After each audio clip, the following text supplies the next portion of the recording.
انظري يا لميس، انظري من الشمس إنها تعرف في البحر. تغرق؟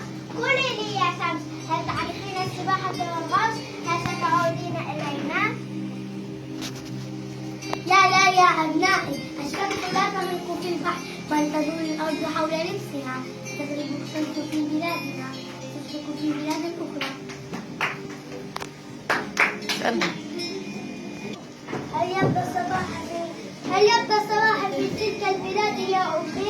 نعم، هم يبدأون نشاطهم الآن، بينما سنذهب نحن إلى أنهم